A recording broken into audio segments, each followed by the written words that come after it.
Assalamu aleyküm. Emirabad avtosavdoda xudo qalsa bugün sizə reklam etib ötədə maşınımız Spark boladı. Spark maşınımız 2012-ci il işləb çıxılğan. 12-nə axırı taza motor boladı. Balonları orta. Tamam, taza məhz. İkinci pozisiya maşınımız. Əcayib səs sənədə.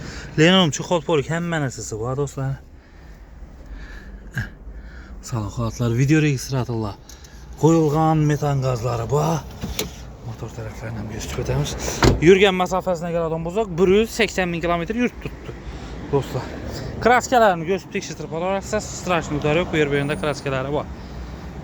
Maşınımız ideal nesə sənədə tutdu. Tayar doğru minik gedərəsə. Motor xalatları. Əcayib. Haqqımla da yaxşı. Dostlar, maşınımızın narxını 62 milyon da qoyduq. Kimə qızıq olan olsa Emirabad avtosavdoda gələrsə nömrələrimiz, profillərimiz işləb durur. Instagram, YouTube kanallarımızda videonu qoyamız. Abunə olmaqalla, abunə olub görünlə arzan yaxşı maşınlarını çıxaramız. Xuda qalsa sizə mənfəətli boladı.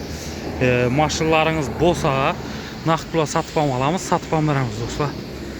Bemalal nömrələrimizə telefon qilishlarınız mümkün.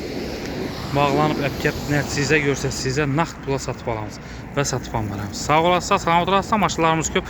Cobalt, Gentra həmmə Matizli hissəmi, yaxşı tazasından, Lasetti hissəmi, Damas həmmə maşından var dostlar. Gələ verəsə xidmətdəmiz.